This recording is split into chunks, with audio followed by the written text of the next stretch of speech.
We are live!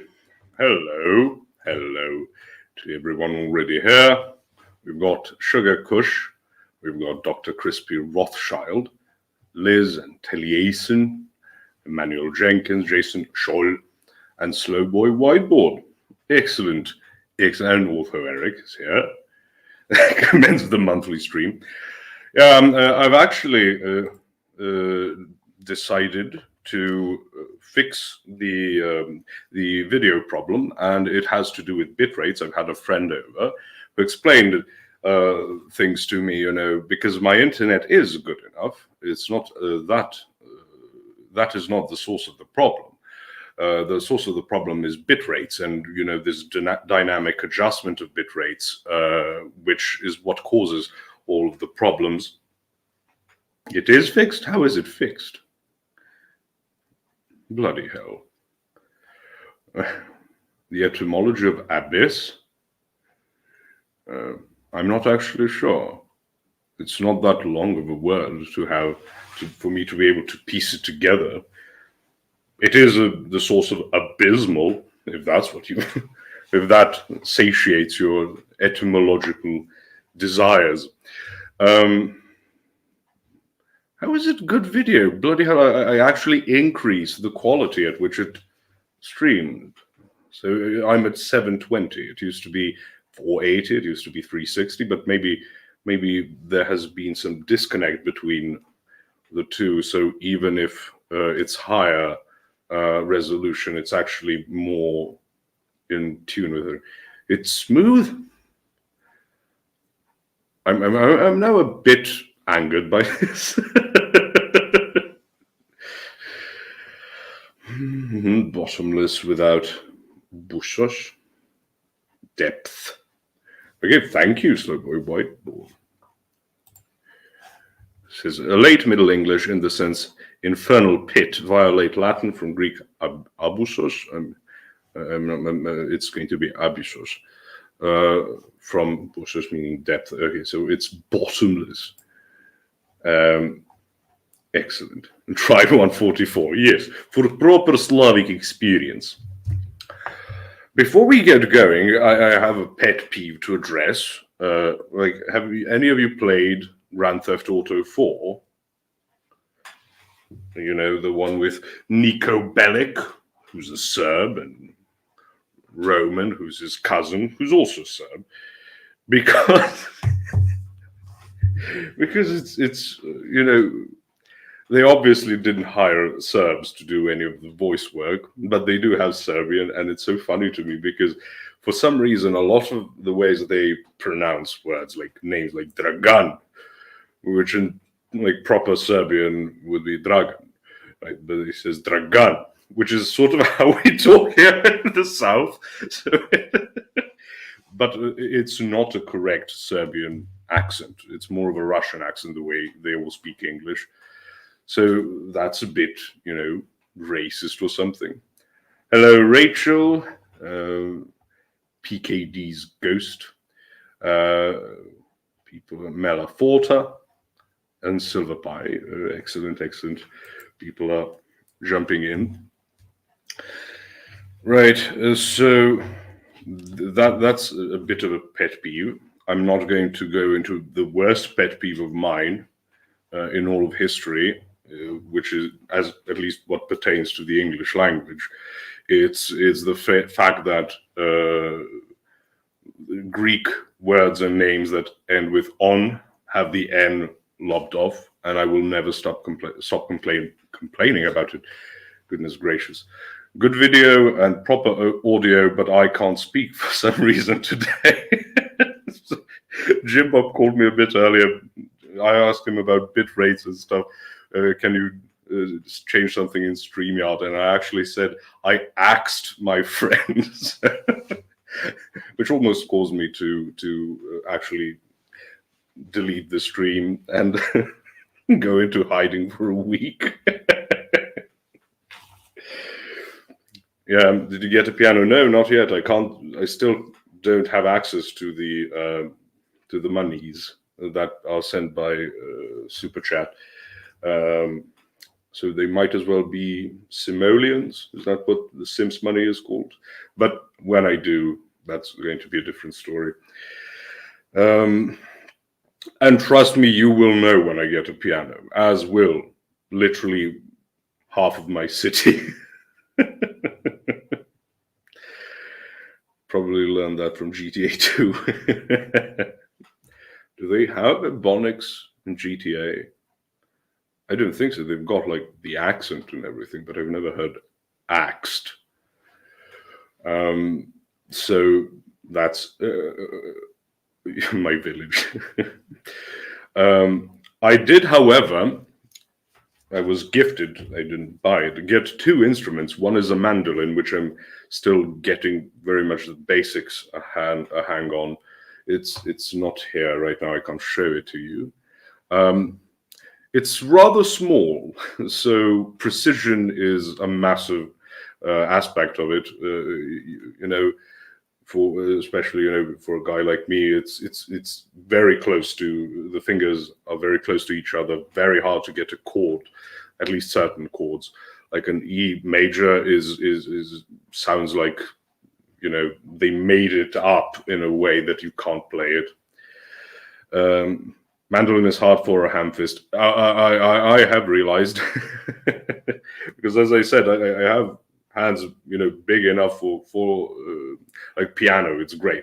I can catch from C to the next E, but also like more than half of the surface area of my hand is my palm. So yeah.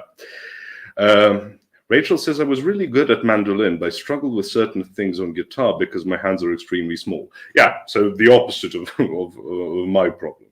And I always hated it when I saw someone had, a very small palm, very long fingers, and they didn't play anything because I felt that was an insult. A spit in the face of all of us who have had to struggle with having ham-fisted hands. So yeah, mandolins are for greasy Italians. Oh, they've got a very nice medieval sound to them. That's why I like them so much. But yeah, greasy Italians, and if we can accept one thing that the Italians do well, it's art, and that includes musical art. So yeah, but the other instrument I got, I can demonstrate to you because it's a Jew's harp. And I've sent a video to some of you at least with trying it out. There's also a breathing aspect to it, which I'm still not really applying because it's not much different to hyperventilation for me. But yeah, Sheffield United knows when to jump in when I'm about to demonstrate the Jew's harp. So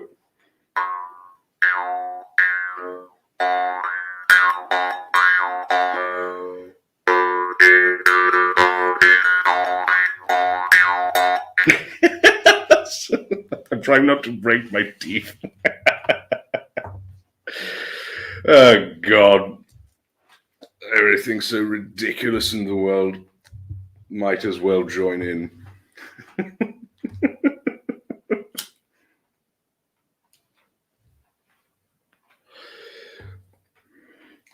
So yeah, play it long enough and you'll be able to print money without repercussions.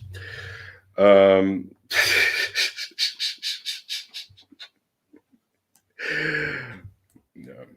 Also, there's two things that really don't work in my favor, and that's one is that not going to help the conspiracy theory that I'm from Kentucky. The other is that I'm Mongolian. So yeah, need a mattress. Okay, those videos were some of the best things that ever happened on the internet. Just out of the sewers. Oh God. Norm Macdonald died and started directing reality, hasn't he? that he got some Archon position,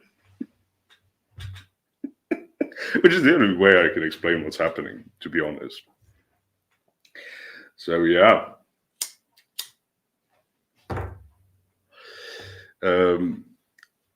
Also, but I'm not worried because things are going to work out well because Donald J. Trump won in Iowa.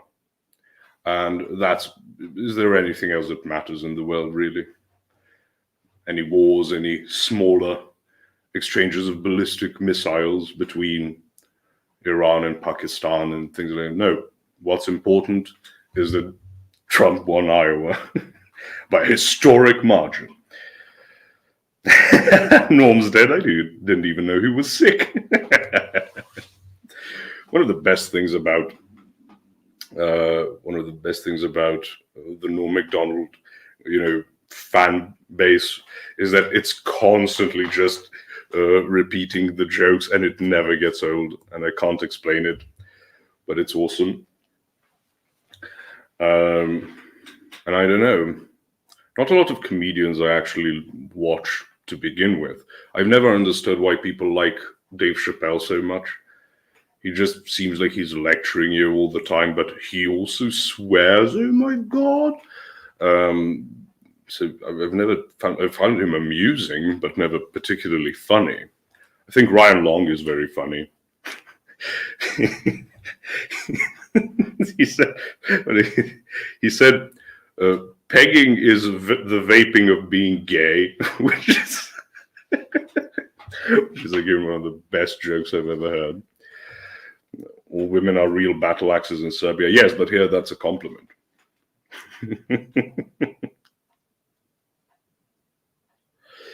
Yeah. He reminds me of George Carlin, because I mean, are you funny? Are you really funny?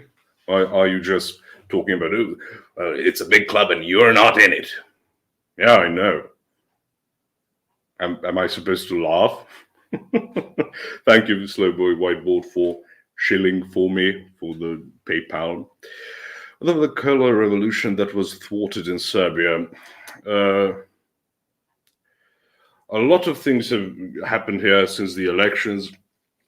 A lot of people on the the typical people you would expect to run a color revolution. Not sure that it was tried, or is it just students and idiots just trying to cause a ruckus? Because it's not like I like the government, but I certainly don't like that aspect of the opposition.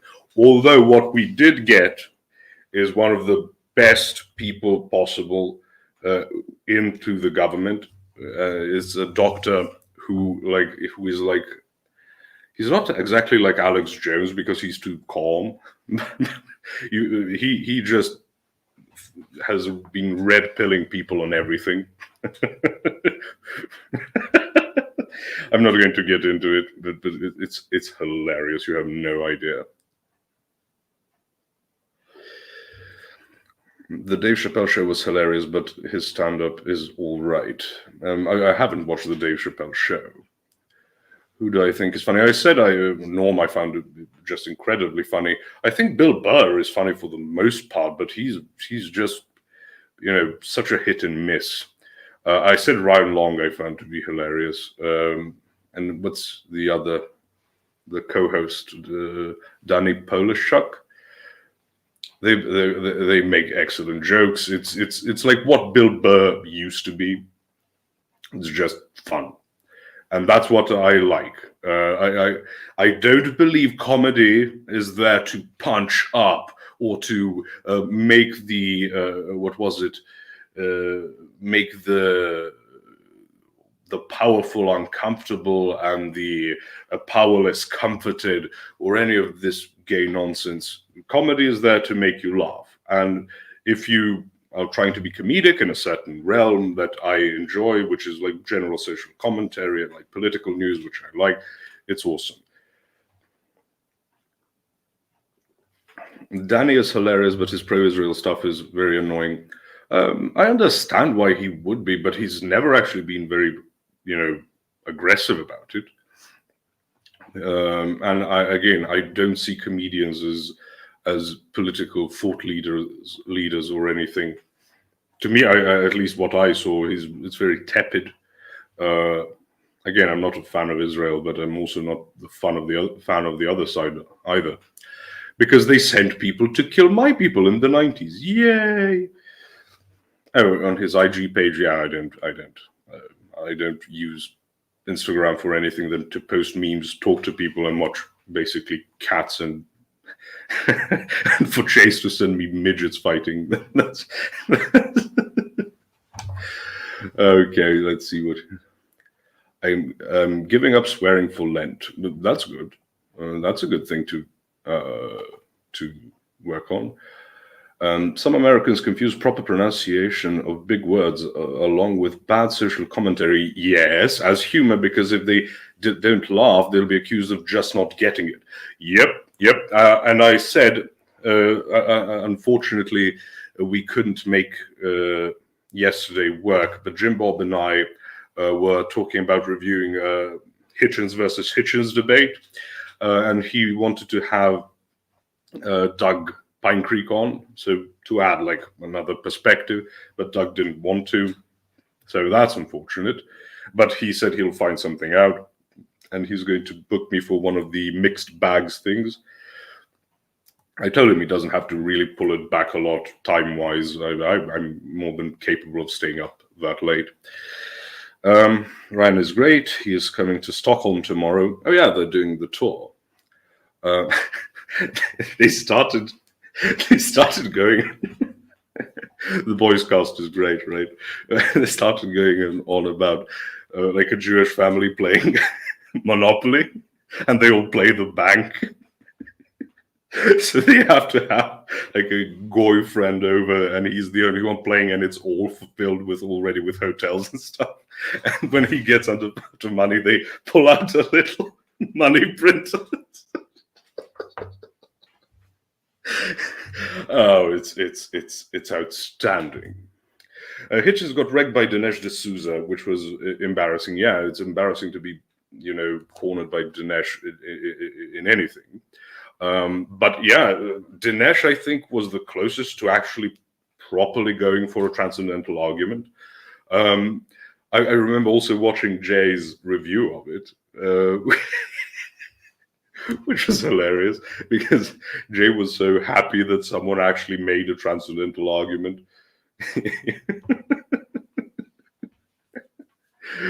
Yeah. I get that happy only when I see like someone kick a dog or something. I've also realized I can now explain things to people. Like me trying to explain things to dog people is like regular dog people trying to explain things to like pit bull people, right? Because oh no, you don't get it. Posh dogs are awesome. They're so loyal and stuff. Every single time when dog lovers try to go at the pit bull owners, post a picture of their pit bull. Oh, she would never harm an ant, and she is so wonderful. And yeah, but look at how awful they are. They post the statistic. I hate statistics, and it never works. So if you ever feel like, okay, Posh, you're being unreasonable, try to imagine that is like what you try when you try to convince pit bull people that pit bulls suck. Okay? And then you'll understand my pain. What makes Chad Nerds happy? It's the little things. Well, yes.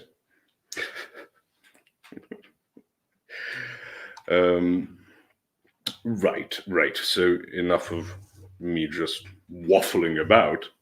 I want to talk about abstractions, because can I also ask, has the video continued to be good? Because I'm sort of angry that things work. Because I was so prepared to have to do OBS immediately. And it's also been causing me a lot of stress that I can't. Okay, video good. Bloody hell. Because I don't stream because, oh God, I hate the idea of laggy video. So yeah. How do you get better quality video that is lagging? Oh, increase resolution. Yeah, that makes sense.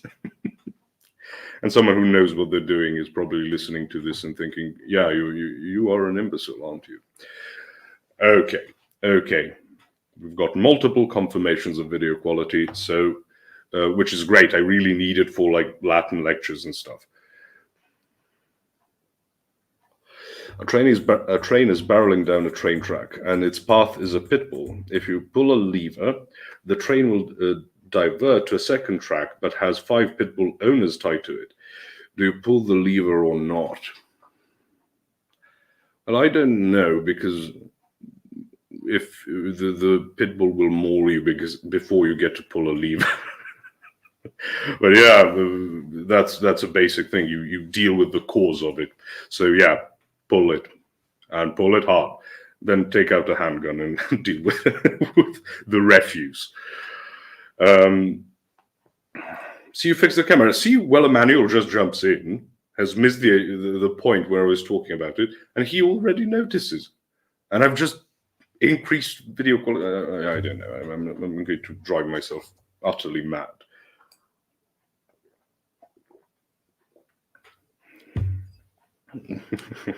It's a trick question. Pitbull owners aren't people. Well, author Eric. Okay, I'm not going to make that joke. But you know, that neither is the pitbull. So it's either you deal with 5 sources of problems or 1 source of problem, and those 5 sources of problems tend to increase the other one. So yeah, we cannot deal with mere symptoms. Do Serbians like American music? Depend on what you mean by American music, because a lot of modern music is, quite American. But yeah, why not? I like country, but country isn't that popular outside of America. But I'm not making any apologies. Transcendental argument for pitbull murder. Author Eric, switch it and make a transcendental argument for murdering pit bulls, and it becomes the acronym is now TAMP. You don't want to make it TAPUM, you want to make it TAMP, because it's so awesome to just turn everything into a pronounceable acronym, which is what I think everyone does for anything.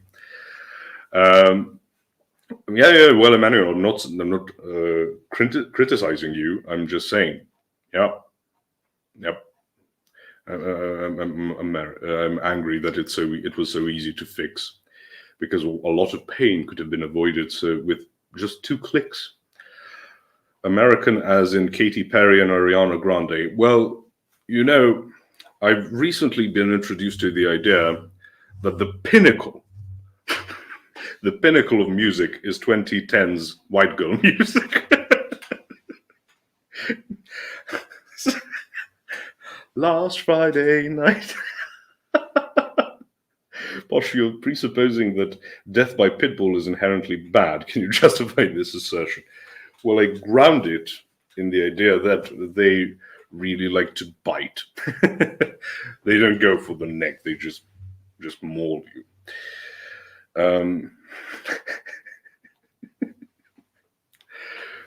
I promise I'm not going mad. The world is. He means rap. Yeah, I don't like rap. No one actually likes rap. Some people just feel some type of need to listen to it. Very primal. Friday Night is a certified hood classic. Yes. Pure debauchery. Oh, and Kesha. Kesha is another one that was very big. Those songs that just get into your head and they will never leave, and then 10 years later you will hear it, and then for a week it will just keep repeating in your head. I doubt that that's just me. I think it's far more ubiquitous. Not even basketball Americans like rap anymore. Yeah. Kesha. I know I heard somewhere that she's got some crazy IQ, which I believe. I believe a lot of people make themselves look stupid to make it to make themselves passable, as just idiots instead of manipulative people. I think George Bush Jr. is one of them. All my homies listened to last Friday night. Oh yes, right. So that aside, let's go to discuss certain abstractions. So if you've read the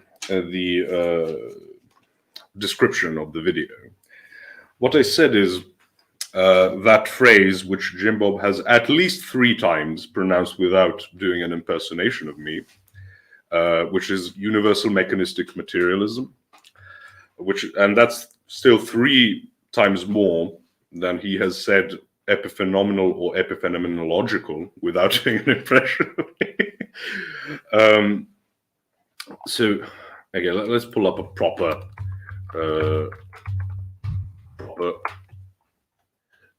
definition. So abstraction is the quality of dealing with ideas rather than events, or number 2, freedom from representational qualities in art. So we won't be going with the second definition. It's abstract art, which is just a poor excuse for not art, but it makes you seem smarter, and it's very good for money laundering.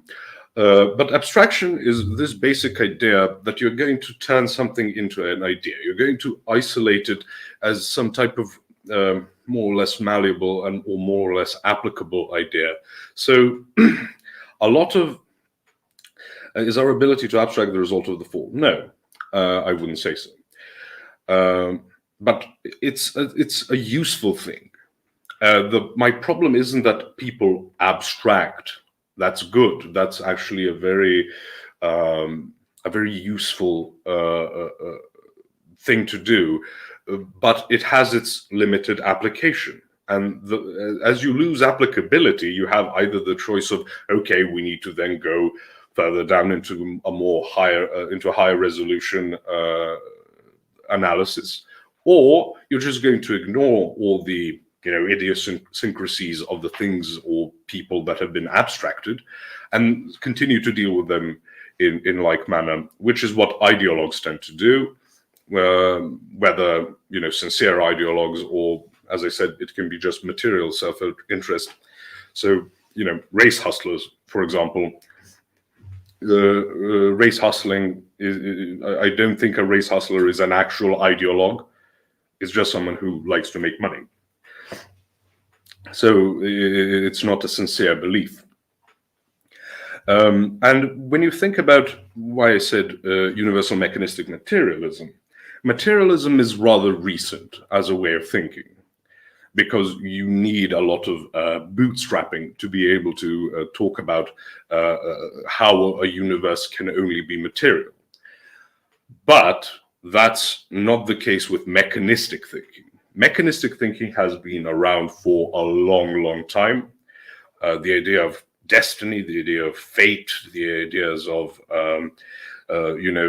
there being entities capable of just creating this, like a film that is just playing out. This is also partly present in predeterministic,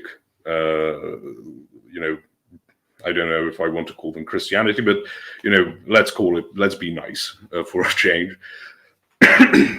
Branches of Christianity, because then you're going to be left with the mechanism. It's not materialistic, but it is mechanistic. And in a sense, those two, it's not that all mechanistic thinking is materialistic, but it is the case that all materialistic thinking is mechanistic.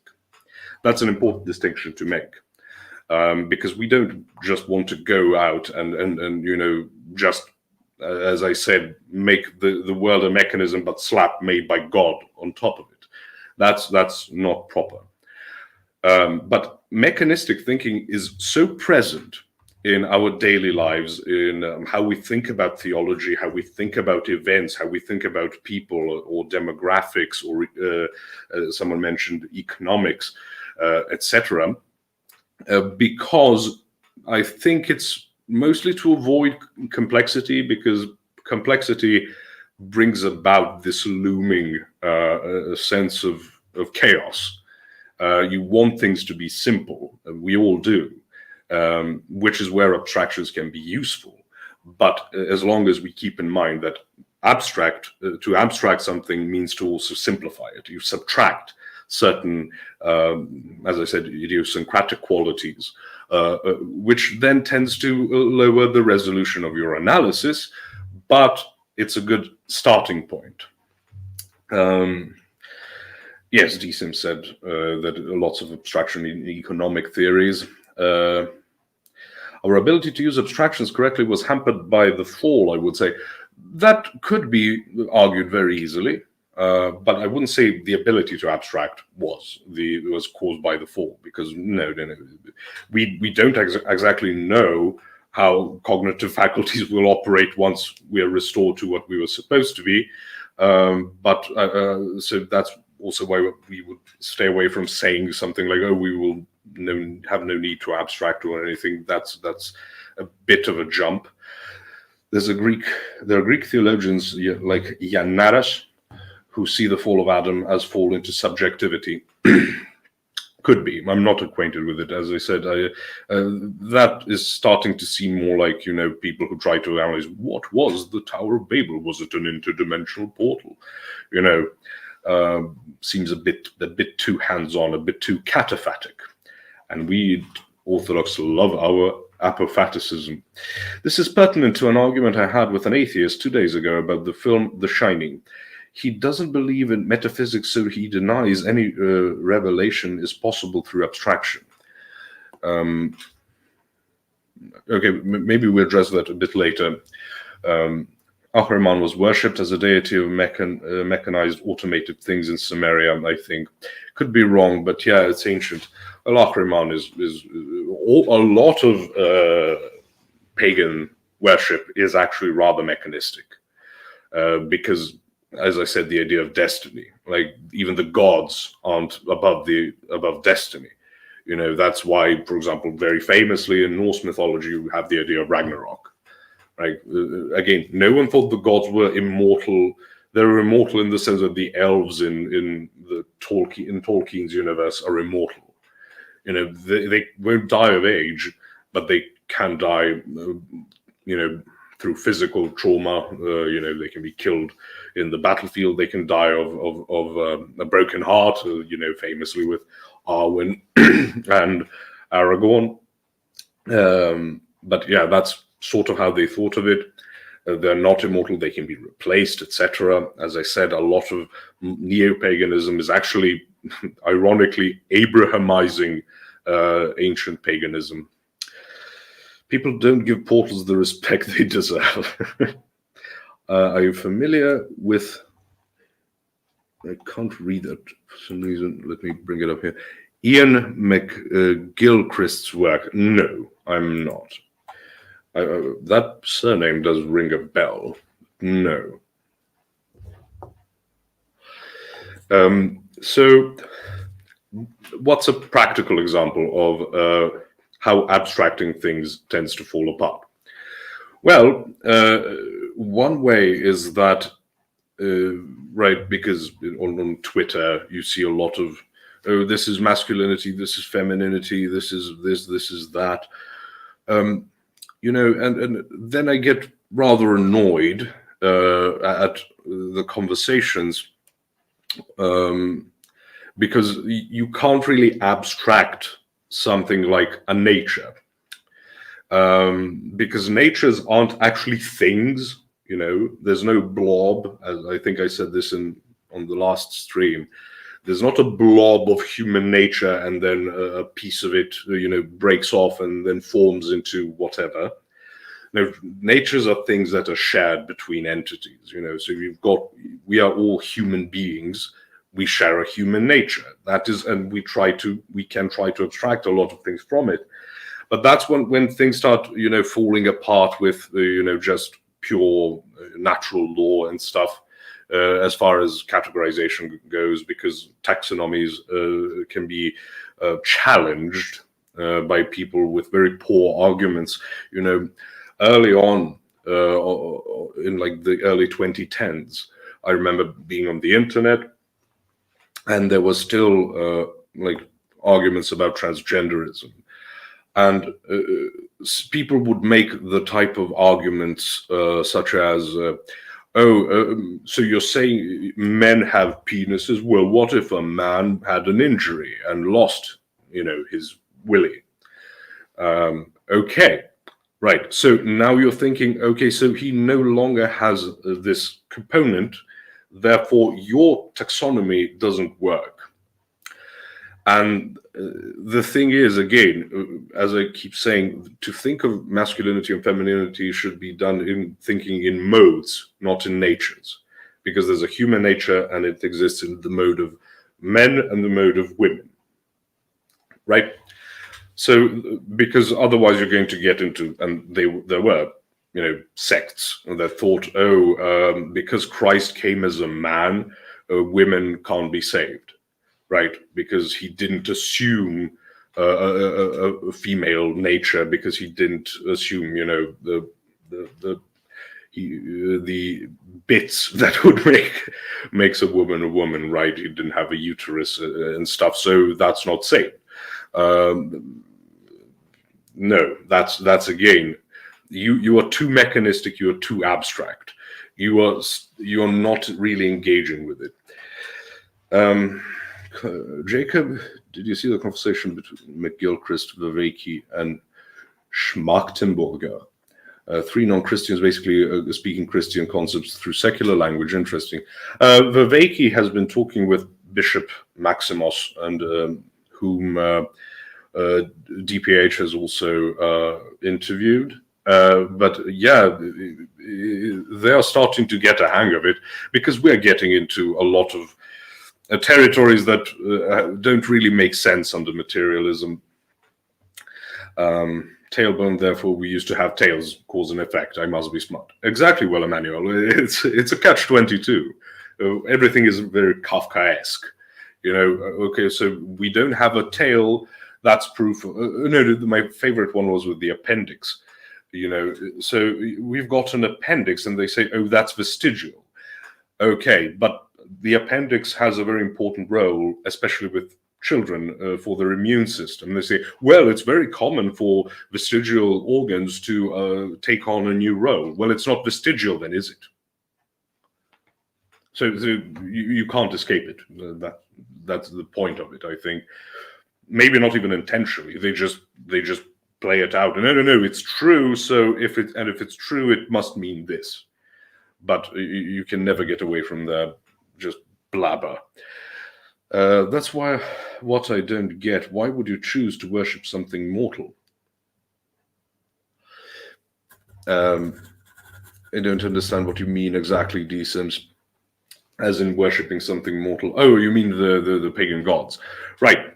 There are multiple anthropologists who have spoken about this. I'm going to have to. I can't remember the name of the guy who basically came to the conclusion that monotheism actually precedes polytheism, but the polytheistic aspects are important because they're lesser. And you think it's counterintuitive. Why would you worship a lesser being and not the greater being? Well, because you can't really you can't strike a deal with the greater being. You can't really bribe the owner of reality. You can bribe your local forest spirit, homo, whatever. You can strike deals with Aphrodite or with Baal or with Ra, etc., to get something you want. Oh, I offer you this sacrifice, you help me out here. With Baal, who's like a storm god, he's very important for agriculture. So that's how, again, demons work. They trick you. And they trick you into saying, well, either we don't win the favor of this god and we get a drought, and then we all die, all of my children die, or I just burn one of them to Baal, and then he's happy, and we have enough food, and yada, yada, yada. Right? Which is again, very fancy demonic, entrapment. But that's sort of the sense. You don't want, when God commands an altar be built, he says, find 12 stones in nature. Don't go around making fancy altars. That's what he commanded. I'm not saying that applies to modern churches. I'm saying this was a reminder to them. The symbology was slightly different. He said, don't make it fancy. You cannot bribe me. I don't need the temple. God was actually, as I talked about, he was much happier with the tabernacle than the temple. But he condescends, as he does so often in the Old Testament, which people tend to forget. They adopt some type of semi-Marcionism. But no, if you read what God does in the desert with the Israelites, they complain and he condescends. Okay, what about meat? Okay, I'll give you even meat, right? And they, again, fail, like we all do. But it's not that God in the Old Testament is this domineering force that just blows everyone up the moment he's even slightly displeased with them. However, back to the idea of the temple, right? He wants this simple thing to be a reminder. You have the Feast of the Tabernacle, so every so often you would go out into the desert and worship in the tabernacle, because you are to be reminded that you are not safe, so to speak, just being in a city, getting too comfortable. No. That's not good for you. But ultimately, of course, all of this collapses because people get too comfortable. We have Lent for the same reason. It's not, as I talked about many times, and others have talked about, Lent is not giving up bad stuff. It's for giving up things that are, luxuries. So you actually give up things that are good. Like Liz mentioned earlier, giving up on swearing for Lent. Like that's a type of spiritual discipline as well. I'm not saying you shouldn't give it up and not use Lent as this like diving board to get that initial boost, but at the same time you give up luxuries. That's a self-imposed restriction on things that are good and acceptable. Liz didn't give up swearing. Well, she said she did. So, for Lent, and Lent has passed.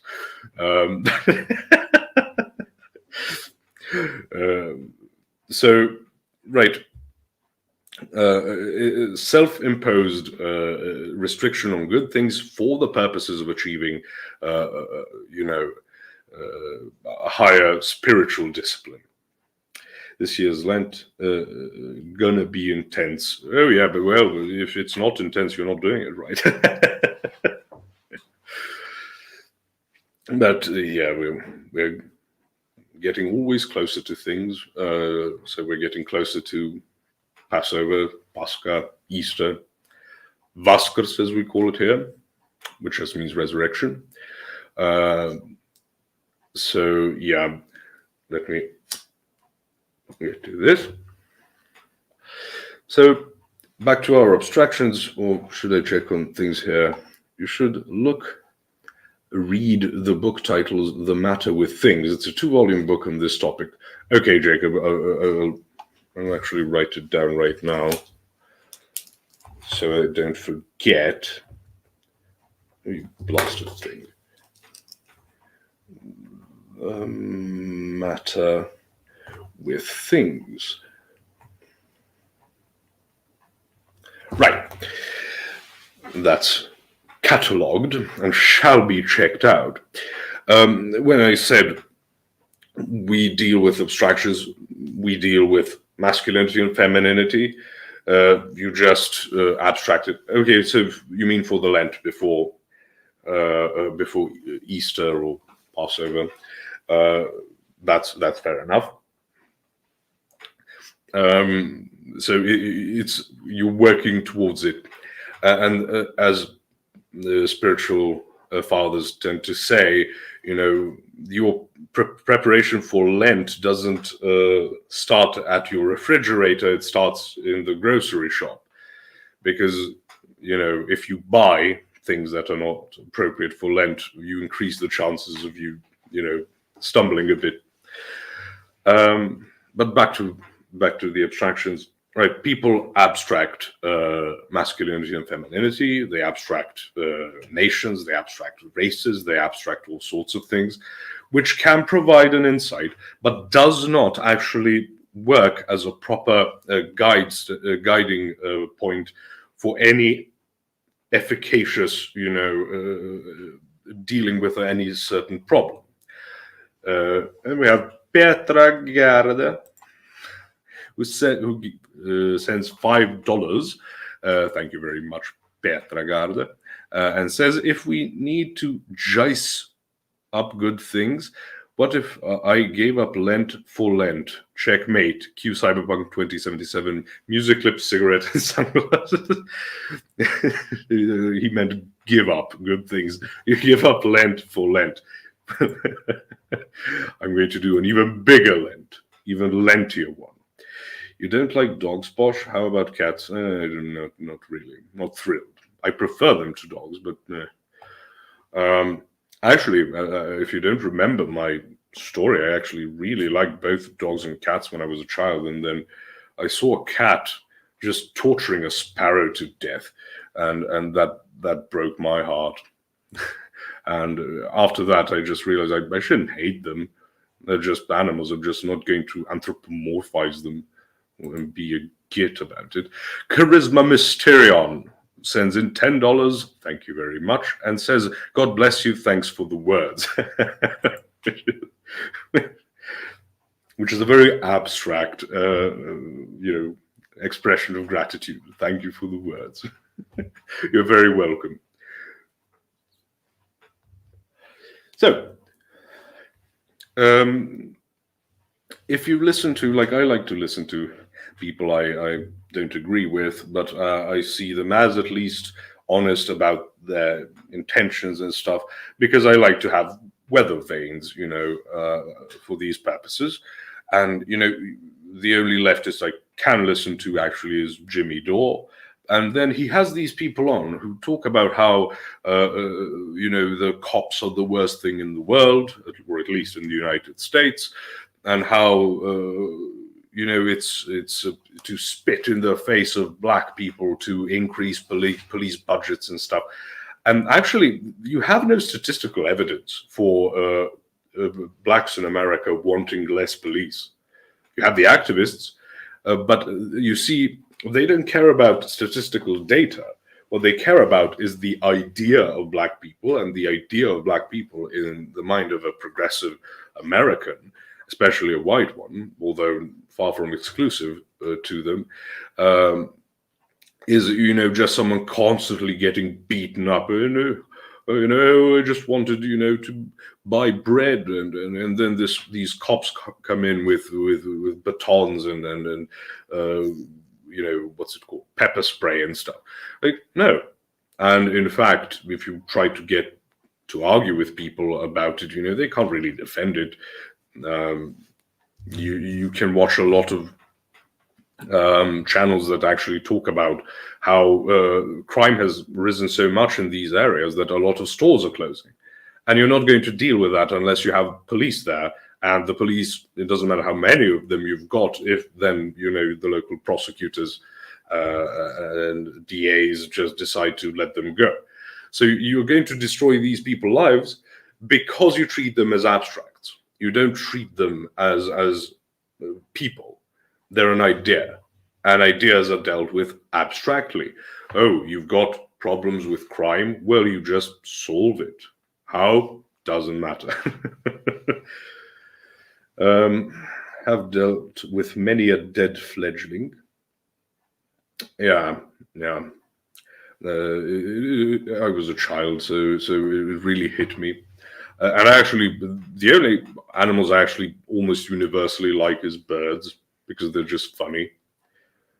I just want to go to school and do arithmetic. No. Not allowed. You're going to learn about, anal penetration. That's what the young people need. You don't need skills or education. Nobody kills more blacks than blacks. Some even take pride in it. Yes, and there's no shortage of it, but they don't care. Again, because you deal with it, politics is abstraction, everything is abstraction. This is a consequence of, and this is what I'm going to get into, this is a consequence of this type of thinking, like in the Enlightenment, where everything stopped being participative and started being propositional. That necessarily, it necessitates abstraction, and with that creates a whole host of problems. I'll get to that a bit more directly. Is all sin inherently an abstraction of the self from relation to the other or God? I'm not actually sure what exactly you mean, because abstraction is a cognitive process. So no, you can't really abstract the self. It is an action. Sin is an action. It's a behavior. It's not just a cognitive thing. Right? It's how we deal with ideas or passions, etc. So no, I can't agree with that, Jacob. Brazilac 1, 2, 3 or 1, 2, 3, not sure, but Brazilac implies 1, 2, 3. Just sends an Orthodox cross, which is very much appreciated. Karamazov sends 5 R's, and I've still not figured out what that is in the algebra of, yeah, exactly, Pietragada. Give me equity or give me death. Yeah. Well, Emmanuel says, I am already trying and failing to abstract everything Posh is saying. Okay, right. So back to, that's one of the examples I can easily give you. But when we're talking about then this mechanistic thinking, this comes up a lot in theological debates. Because if you have this mechanistic approach, again, not materialistic, I'm just talking about mechanism, like how are we saved? The sola fide crowd has a more judicial understanding of it, and while I disagree, I don't think it's insulting to say that to them, because that's how they view it. It's basically, your sins are paid for, therefore you won't take the blunt of the wrath of God. We disagree with that entire approach, but you see how it can be mechanistic, because if your judiciousness applied correctly is going to be mechanistic to a large extent. But then when they question,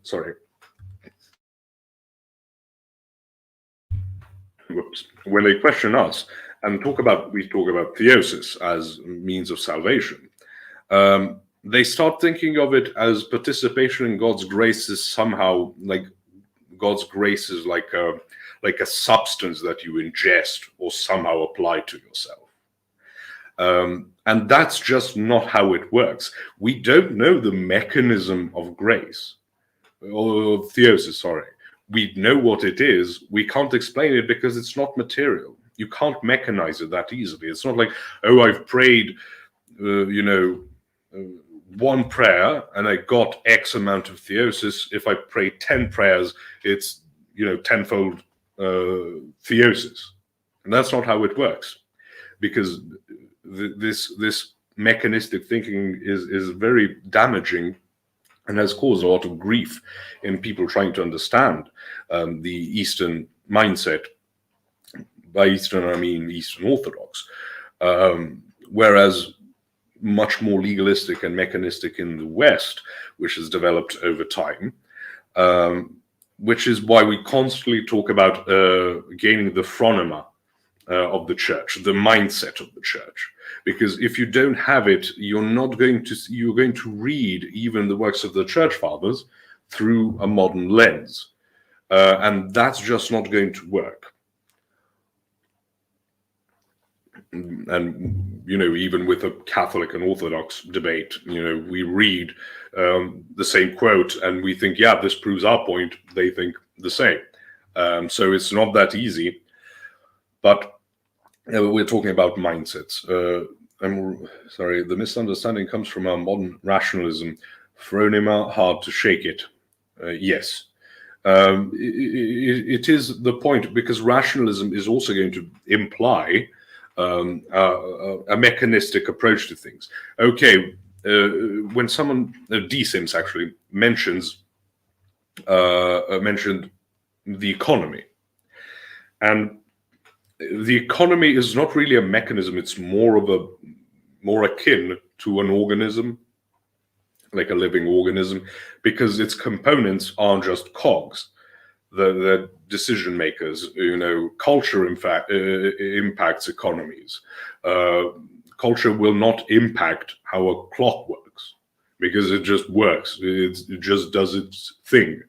But because no cog is going to be impacted by I don't know, a certain type of music becomes popular, but it will affect the economy. And they just abstract things. This is why it's so bloody difficult to argue with leftists about economic matters, because to them economic matters are more there for aesthetics, not really praxis, because it doesn't matter. I try explaining to people, because anytime you hear a leftist define fascism, it's so facile, it's just utterly absurd. It's the working together of the state and the corporations, the private sector, whatever. Okay.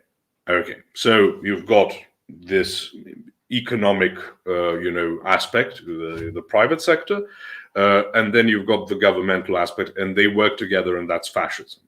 Okay, so in socialism, the government owns the means of production, distribution, and exchange of goods and services. So the government owns the economy, which tends to end up, just for no reason whatsoever, I'm not sure how anyone could predict it, that the people who are in power in the government appoint their friends and family in positions of power in the productive aspects of the economy.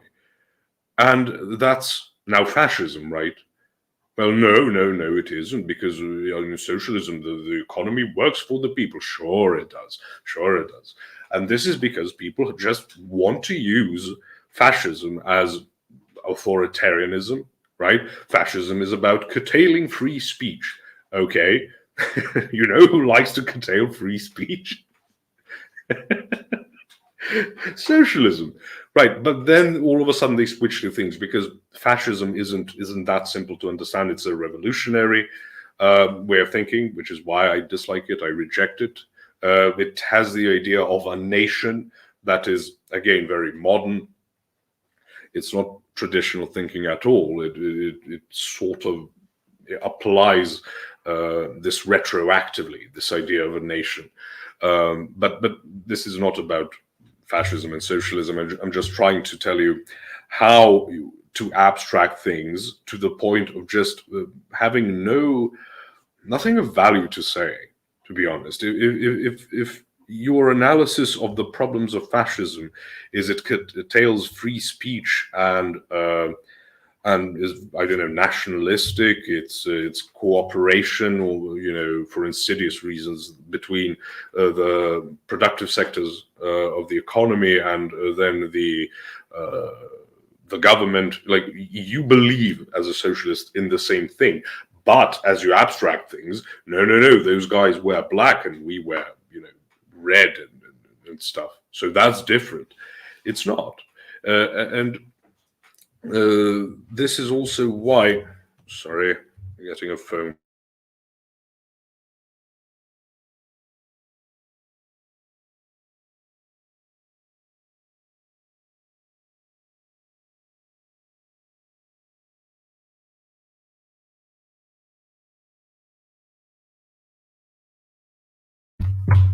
Sorry about that. But we have achieved a level of communication that is just an endless sequence of equivocation. Equivocation being the improper identification of two meanings of the same term, right? You have the logical fallacy called quaternio terminorum. In English, the fallacy of four terms. So in a classic, categorical syllogism, you have only three terms. And if you use one of them in two different ways, like a materialist can mean an ontological materialist, like a person who believes it's all just a giant material mechanism, or it can be a materialist, which is how it was used more often, a couple of decades ago, which means someone obsessed, with material wealth, Madonna with the "I am a material girl," right? It's not an ontological statement. It's about material wealth and things like that. You cannot use them interchangeably, because it's not justified. A naturalist could be, again, the same thing as a materialist, or it can be someone who enjoys nature. That does not mean that if you like taking a stroll through the forest, you believe the world is a giant mechanism. It does not follow. And that is the problem of the quaternio terminorum, right? The fallacy of four terms, is because you get improper conclusions because it is you are not following the basic structure of a categorical syllogism. Again, and through abstractions, through the removals of idiosyncratic aspects or qualities of ideas, even, which are abstract in and of themselves, but you strip down fascism to just some type of rank authoritarianism. Like, you are then no longer representing this ideology correctly, and then when you try to attack it, you fail, because people are going to just call you out on it. This is how a lot of degeneracy was allowed in the United States, because, and I'm singling out the United States because of the whole idea of individualism, personal freedoms, etc. So you can't then, if that is your basis, you can't then just arbitrarily cut it off somewhere. And say, okay, but no gays. But why not? And then you can give your consequentialist arguments. You can even try to impose a certain Christian overlay, but then you can't really call back to the idea of founding ideas of America, right? The individualism and, no religion shall be imposed by the government, etc., etc., because then it makes you look like a hypocrite, right? This is how the progressives were able to clobber the so-called conservative movement in the United States, merely by appealing to what they already claim to be their principles. If you claim your principle is individualism, you can't arbitrarily cut it off, or you're a hypocrite, and therefore, you should shut up. You have no right to complain about this, right? Or this is a huge thing with the Church of Satan and stuff, where they want to put up Baphomet or whatever type of satanic edifice, and they say, well, why is Satanism illegal? Where is in the Constitution or whatever founding document the idea that you can single out this religion? There are practices which you can curtail, like human sacrifice. Even there, I'm not sure you could ever do away with voluntary human sacrifice. That's going to have to be discussed with someone who knows the law much better than I do. But you can't just say, well, because Satanism is evil. Well, okay, do you know that Puritanism really hated Catholicism? Therefore, Puritans should be allowed to persecute Catholics, right? Obviously not, and why? Because freedom of religion. Okay, what is the exception? And we're coming to, name the trait, etc. But that's the problem. You've abstracted things, you've tried to mechanize them, and then idiosyncrasies turn out to be rather difficult to cut away, to grind down. and the cog doesn't really operate the way you intended it to, because you imagined it to be much more malleable.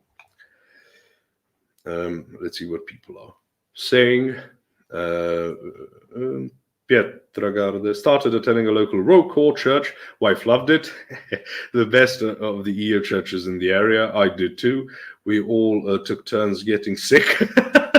Now we're finally going back this week. Yeah, it's been very easy getting sick over here as well. Not cold enough to clamp down on people going out. Not warm enough to make it easy to deal with.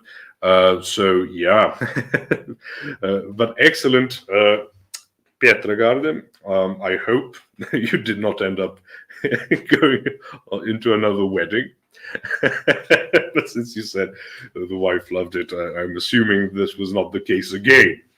Yes, Rocore, as I'm told, again, I can only go by what people tell me. Right? In Serbia, you have Serbian churches, and then if you have non-Serbian churches, it's either going to be like close to the border with Romania, or Bulgaria, where people are going to have someone to deal in their language, or you're going to have like an ambassadorial type of church, like we have a Greek one in Belgrade. It's not to serve as the large Greek population there. No, it's like a showing that we're buddies. But yes, I've been told that Rocore is excellent. The Russians tend to be very, very. They're not strict in the sense of, for the sake of it, for some legalistic reasons, but they're just no nonsense. That's the best way to explain it. Mark Zuckerberg will have an interview. The gasification of religion in the metaverse is diverse, and if you grind gamification, you corrected it later on. And if you grind enough points, you can gain an aura. Yeah, you get a buff. We at the WEF don't measure the economic growth anymore. Diversity, equality, and inclusion are much more important. Yep. So, why? Because in the abstract, you've got different stuff, which turns out to be, ethnic foods, and that's about it. Someone said, I can't remember who said it. Okay, we got the recipes. They can go back now, unless you believe that, the Japanese have some racial aura of being able to make exquisitely good or uniquely good sushi or whatever. Crispification. Now all your human friends and family can see your holiness. Okay. The Pope of the Metaverse, is that what's coming? It seems to me like the mechanistic view is like, give me the recipe to interpret this other recipe ad infinitum. Exactly, well, Emmanuel. It's always trying to mechanize, which is actually how magic works, basically. How pagans used to think of things. It's trying to figure out, and when we talk about this, I try to mention to folk, doing the sign of the cross is not putting a sigil on yourself. It is your body participating in a prayer. And as I said earlier, with, you say a prayer, you get X amount of theosis, not how it works. Not you ingested this amount of grace. You also get to certain types of rigorisms that end up being almost theurgic, where it's basically magification of the sacraments, and that's not a good thing. That's again, you could understand why early on, or when Christianity is new to an area that is pagan, why they might see things that way, because that's what they used to. This is also why, even though if catechism is serious, it's going to take months and months, up to maybe a year, sometimes maybe more, depending on how seriously you take it and how seriously the local priest takes it. But they say, well, it used to be 3 or more years. Okay, there's going to be a difference between catechizing a Catholic or a Protestant trying to approach Orthodoxy and trying to catechize, a pagan who spent his life, sacrificing, human beings to all manner of so-called deities, right? It's the shift in mindset isn't that massive. Also, not to mention modern access to information, right? Catechism is not supposed to be about, oh, here's the book of the late Metropolitan Callistus Ware. There you go. If that's all you want is to have like information, or the dogmatic works by Father Dimitrios Daniloi, like you should be more accustomed to Orthodox life. That's the apex of it. The intellectual is supposed to be the buttress. It's supposed to be the outline, how you fortify your Christian life, much more so than the certain pieces of dogma being understood in the highest possible resolution. No, we are apophatic for a reason. That's one thing, and secondly, it's so easy to have a slightly wrong understanding of a certain dogmatic belief that you're going to have to be arbitrary with what is acceptable, what isn't. That's also the thing. Because again, catechism is not about abstractions, it's about theosis. Everything's about theosis. It's all about participating in God's grace and his love and mercy, etc. So intellectual pursuits are good, but only to the extent that they are fulfilling a function, which is theosis. What is your take on destroying idols in modern times, like that Satan statue case? I support it, but I don't have a problem supporting it because I don't believe in like full freedom of religion. I believe you should have some leniency because you don't want to turn everything into a slaughter. I think demons can very easily abuse that, which is important. When I think about the death penalty, you think the problem could be abuse. It's not that I have a theoretical problem with the death penalty. It's a practical one. And Jim Bob's shoulders says hello. Funny how some libertarians try to escape that problem by adding qualifiers like unjustified. Yeah, which then requires an external moral paradigm to determine that. Yes, remember, well, Emmanuel, how I said, when you look at a phrase, try to figure out which word in there does almost all of the heavy lifting, right? Because what you will realize is that like unjustified is going to do all the heavy lifting, but it's like a show of hands, not show of hands, sleight of hands. That's what I meant. They attract your attention with this word over here, like unjustified violence. Oh, focus on the violence. Don't focus on the word that's actually doing the heavy lifting. And I said, it's one thing if I wanted to give you a house, but I didn't use the qualifier burnt down or completely dilapidated. It's going to be an important thing. Oh, is it a house? Okay, sure. But it's a dilapidated house. It's a burned down house. It's basically ashes. But it's a house, Who cares about the little things like adjectives? Is talking about system of morals and ethics, an abstraction of the true meaning of morality. This is where things come into also the positive aspects of abstraction, which is sure, but it's only for the purpose of then, it's sort of like analysis should be there for also for synthesis. You try to abstract and then you think about it, but you can't just be abstract about it.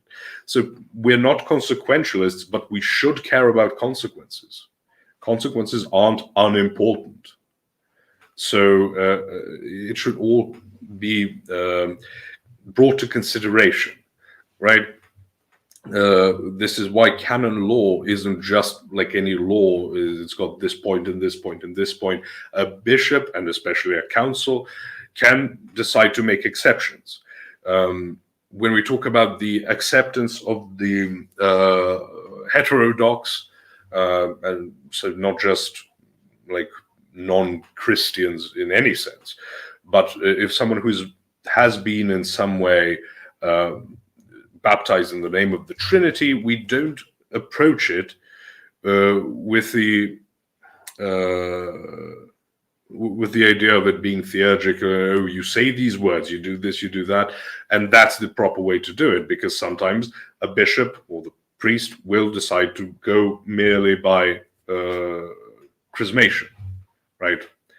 And then others will say, no, you should go through full baptism. And then people try to mechanize it into the idea, oh yeah, but no, stop it. We're not theurgists. We don't believe that if, for people who say that this is an improper take, how are you different from people who say, like the Catholic sort of wacky people, like the Sedevacantists and people like those, who say, oh, if a priest coughs when he says the mass is invalid. Okay, how are you that different? Are you saying it's about intentions? Are you saying you use the word sacrament, you use the word that means mystery, right? Yet you don't treat it as a mystery. Mystery is like somewhere there in the background of things, but you don't actually think it's a mystery taking place. You think it's a ritual. It's like a pagan ritual, and you are just not acquainted with small, certain, borderline aspects of it. And that's the type of thinking that has brought all types of insanity to Western Christianity. Well, no, we didn't crash a neo-wedding mid-divine liturgy again. Emphasis on again, Petra Garda. The Russians were challenged the most recently, so it makes sense that they are most based. Everyone else busy cooming away. Through, as we talked about, testing is a blacksmithing term for purifying metals. So when God tests us, and he has tested the Russians a lot, it's rather strange that people really don't understand how much suffering the Russian people have been through, like multiple genocidal events in the 20th century, like this overbearing, just merciless communism, and their ideological, poisoning and subversion. And then you've got Americans saying, yeah, well, we really have it rough. We've got gays, well, that's bad, but would you rather be genocided multiple times? So yeah, people tend to be silly. So Jacob says, what is the difference between prayer and magic? Okay, we'll go through it. Made by Jim Bob responds to him. Prayer is an act of humility. Magic is an act of causality. I agree with that in broad terms, but let's get a bit more specific. So when we pray, a lot of saints, by the way, talk about how big a mystery prayer is, right? I'm going to need a cigarette for that. So magic is a ritualized approach that is there to cause certain events. As Jim Bob said, it's an act of causality. Like black magic is usually there are certain signs you draw. There are certain words you say. There are certain motions you make. There are certain materials you burn or use in different ways that are supposed to capture some type of spirit and bind it to your will, and get them to do something they can't resist, because the magic is again a technology of sorts, a techne. Whereas when we talk about there are different types of magic. It's not always binding spirits. Sometimes it has a more direct effect, so to speak. But it's it's very theurgic. It's very technological. Prayer is not technological. When we pray to God, we don't understand how it affects anything, because God is beyond time. So it's not like God is hearing this thing out, and okay, I guess I'll do it. No, it is an act of humility, and an act of humility, as a lot of phraseology that is very common is we remove ourselves to leave room for God. So it is good and proper, as I talked about many times, to pray for someone who's dying to be healed. It's not wrong. It's good to desire life and health. But we should also know that the fulfillment of that is in the eschaton, not now. We're still in the millennial age, we're still pre-eschaton. But at the same time, it's not like I'm going to pronounce things in a certain way and God is going to approve of it more. A contrite heart is a proper sacrifice to God, because God allows for things like disease and death and different types of suffering to get us to sort of bring down our egos and allow us to be fixed in some way. But his knowledge is infinite, so he knows how that will ripple out. We don't. So sometimes we think, God made me sick so that I would do X.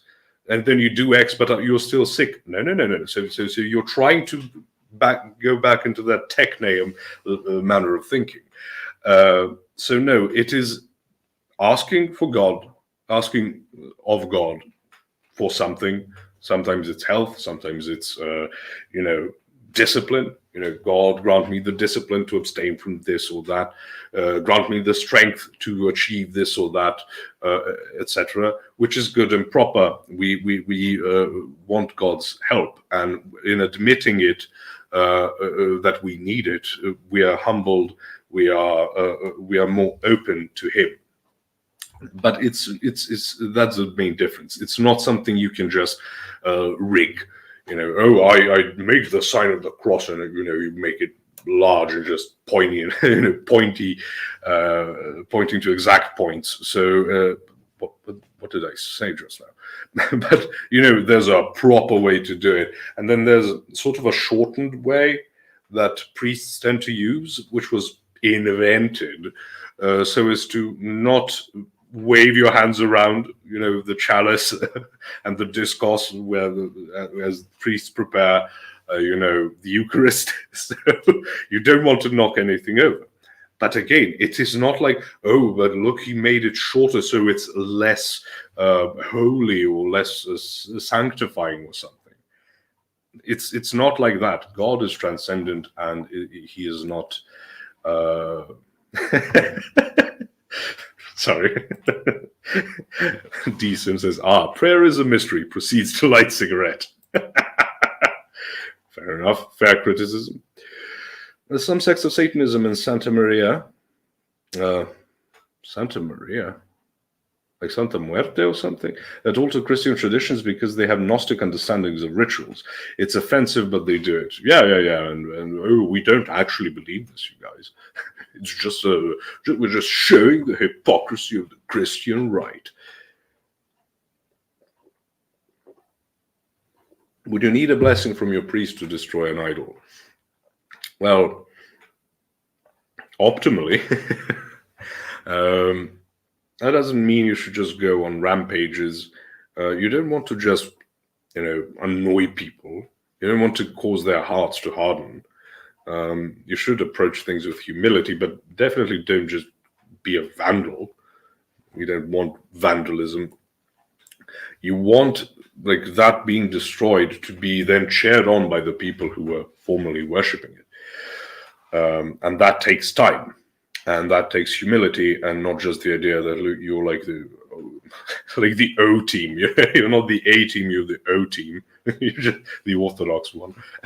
You just go around breaking things. Especially because people will get too liberal in understanding what idols are. So, yeah.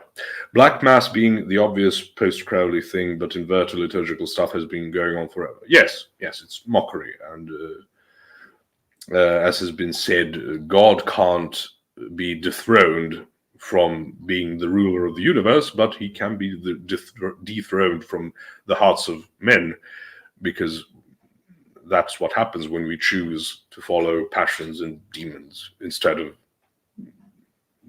the one who made us.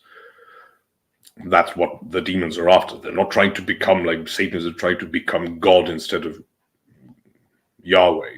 That's rubbish. That's, what is his name? Milton. That's Milton. I've been reading a great book on prayer and nearly have it figured out. That's the proper humility to have, Baron Strawberry. But great that you are reading up on it.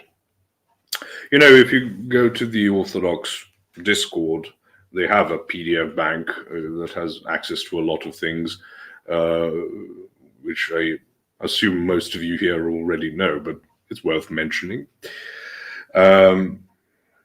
People saying hello. Magic is making our will happen. Prayer is God's will be done. I would just alter that slightly. It's us trying to align our will with God, but ultimately, yes, we're conceding to the fact that His will should be done. But we give our ask, I don't want to call it a demand, because that makes it a bit too strong. Because God may condescend. How He does and how that works is you have to understand transcendence, and if you can understand transcendence, then you're God already. Good evening, blessed eve of theophany, one and all. Yes, Lawrence 87, and blessed eve of theophany to you as well. Theophany is such a massive thing, very underappreciated in Protestant circles. Yes, a gathering to bind the constipation demon.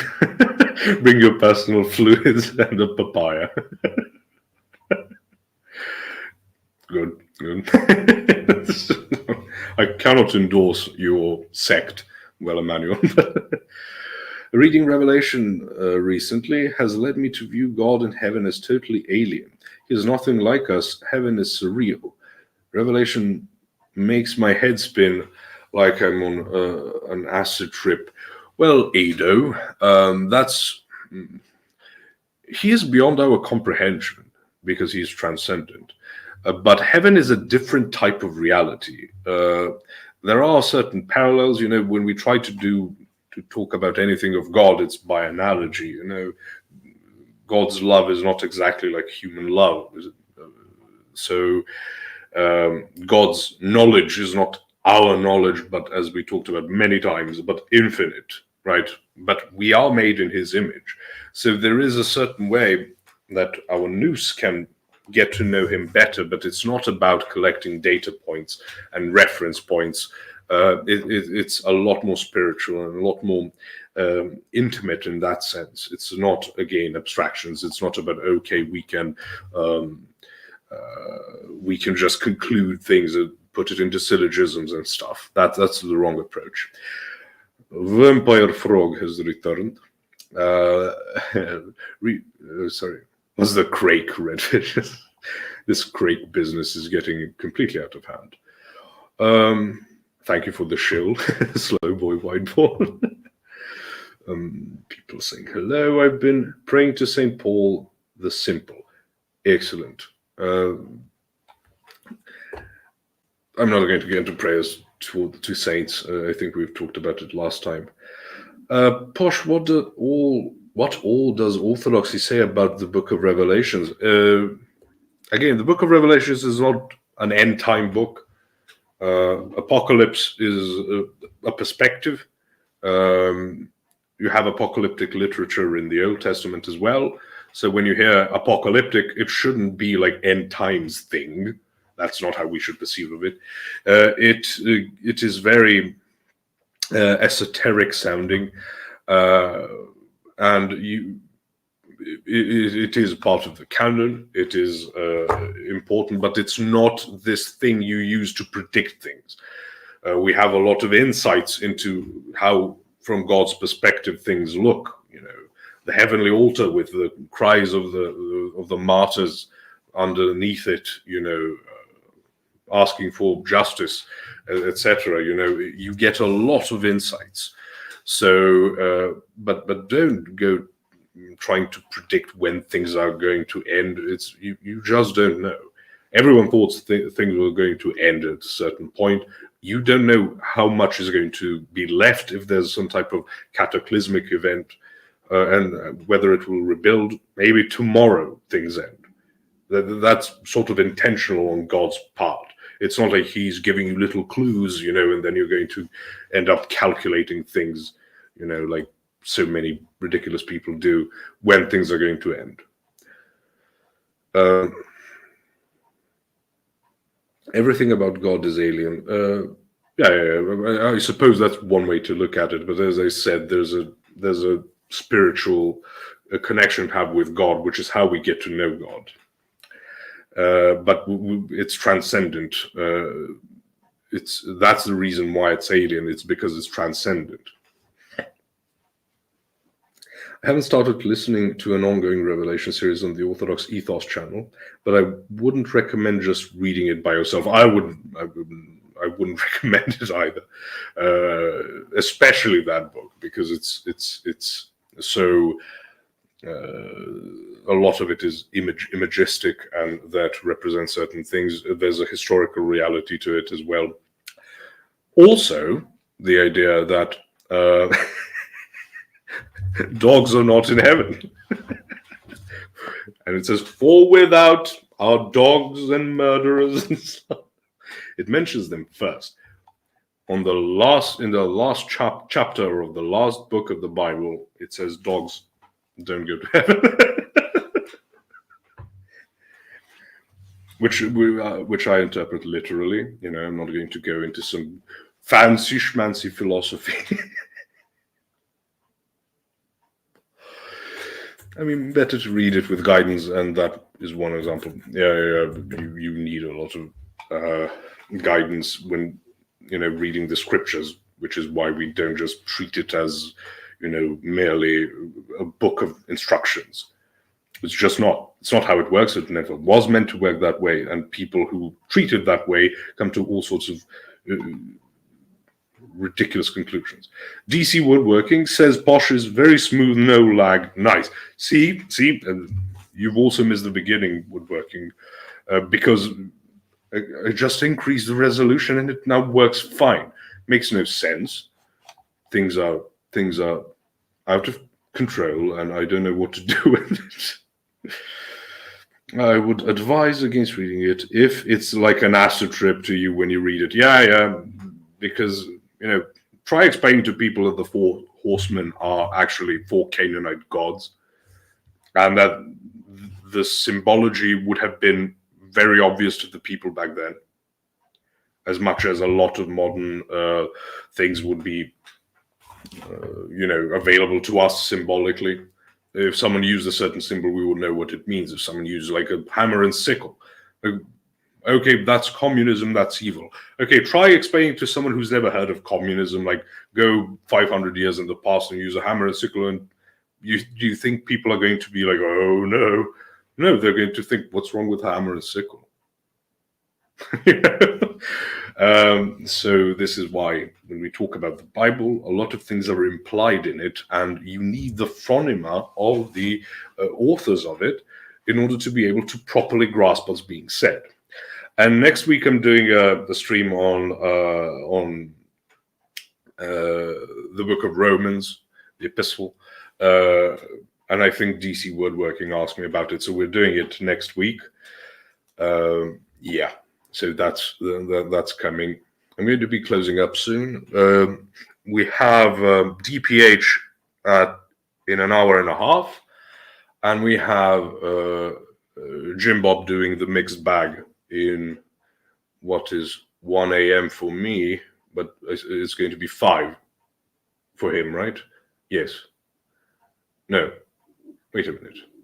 It's 7. So. Actually, I'm not sure because it's supposed to be 8 hours, so 4.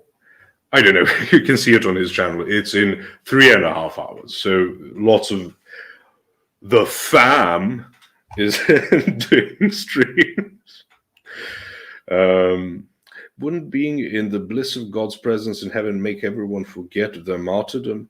Why are they dwelling on it? I don't get it. Again, Ado, heaven is not just a place of just pure bliss and stuff like that, and it's not just giving you an account like if you were to visit some country or some city and then you're writing about the place you visited. It's not exactly like that, to the point where St. John sees 12 humans with crowns who sit in authority. One of those people is, by most understandings, is him, because heaven isn't a material place. It's spiritual, and we use analogies to the physical to try to get it to understand. And another thing is, again, since it's not just a place of pure bliss, it's not what is called, full intellectual satiation, also known as the beatific vision, because things are still not properly set in the world, and the general resurrection has not yet happened. We have not entered the eschaton. It's not just about God giving good vibes around himself, because God is omnipresent. You're not like closer to a certain triangulated position, so you get more of the vibe. I don't feel qualified to do streams on the Book of Revelations, so I won't be doing that. I can only approach it in these snippets. Baron Strawberry says Posh got a LAN cable. You see, Baron, it's actually not the case. I didn't.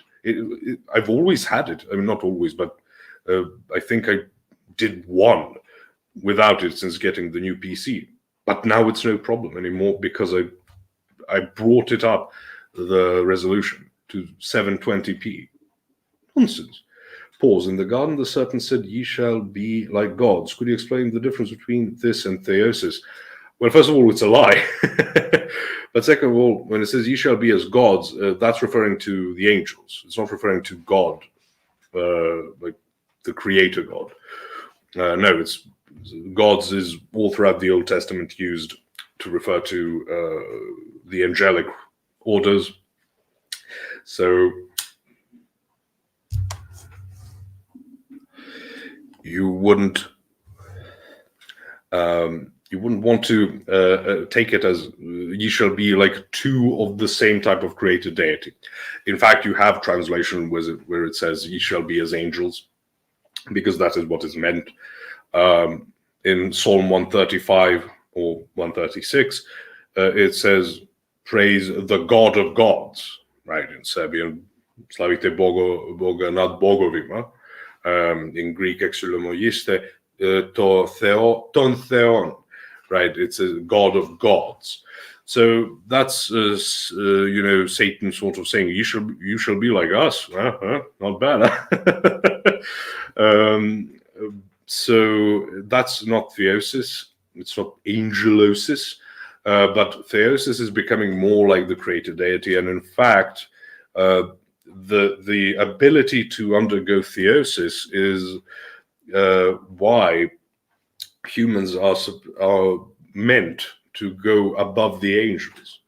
And as Christ says, "Ye shall judge the angels." So yeah, and some angels weren't very keen on that happening. Really, I never knew that actually. The horseman, that is very interesting. Yeah. Like, you've got death, and he's got the pit, or mouth, or whatever is translated. That's all Canaanite deities. All's well that ends well. Evidently, the martyrs in heaven do not see it that way. No. Again, you're trying to materialize it. That's not a good way to go about it. But justice needs to be done. I mean, that's sort of what's coming. So, do you want them not to want the justice and to stop martyrdom and all the people being done wrong right now as we speak? That should stop. And God is going to stop it at a certain point once there's no turning back from the wickedness. Posh in the garden, okay. Can't believe T-Jump's going to be on it. I am not. I am not looking forward to the blood pressure on the side of Jim Bob and Andrew. Andrew starting soon. What's starting soon? Just let me check it. Okay. Well, as I said, I plan on jumping off. Wait, what's this? Okay, and then later on with the whole thing. Well, I guess I'm sending you off to Viking, the Crucible again. Too much simplification. In eternity, our righteousness expound manifold, and some with our wickedness, which is why some will find themselves in hell. Too big a topic to open right now, Melaforta. Posh has been keeping up with the Lord of Spirits. Oh yeah, I recommend it to people, as I do with all works of Father Stephen DeYoung. I think he is excellently positioned to explain things to Western audiences. I believe the main appeal of Posh, beside his intelligence, is that he has no guile. That is not something that can be said of many people. Well, thank you. That's a very nice thing to say. I appreciate it. You're not doing gematria again, are you? Dilhabi review.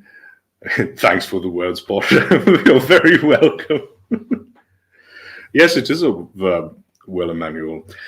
So let's call it a day for now. I may do more on Sunday. We'll see what happens, but definitely a proper stream on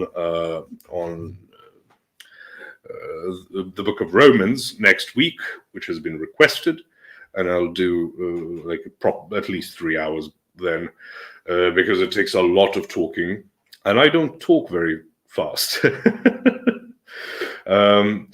Almost finished The Religion of the Apostles, good read, and would definitely recommend it to catechumens, but there's some confusing bits about angels and what and how they fell. Yeah, well, there's only so much you can put. It's not a large book.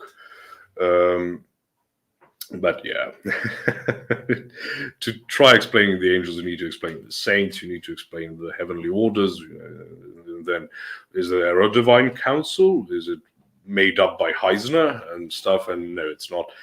But that's for another time. As far as this stream is concerned, thank you everyone who has donated. Again, there's a there's a PayPal email link, whatever it is, in the description if you are feeling generous. If not, no problem whatsoever. But that's it for now. I'm glad that this thing is done with the bloody laggy video nonsense. So that's about it. We'll talk about, I also need to do the one about the word pistis, which I'm happier to do now that the video is working, because I want to write things on whiteboards and stuff, which is, I'm still not going to pay Jay for the privileges. I deny the current intellectual property setup, so I'm protesting. Thank you everyone for being here, and go over to the Crucible. Someone please post a link. I still can't send you there properly. I'm going to have to do it rather diplomatically to check out Andrew's stream. And after someone posts the link, I'll be off. You're very welcome, Jacob and Redfish. Hope it helps out. I've gone a bit on quite a few tangents, so that's not particularly good. But I hope I got the point across why abstractions, as you remove idiosyncrasies, then don't fall back when you try to reassemble it. Okay, Dr. Crispy Rothschild has posted the link. I can't access it from here, so I'm going to have to take his word for it. And whom can you trust if not a Rothschild? Okay. Thank you, everyone, for being here. God bless you all, and talk to you soon with improved video quality. Bye-bye.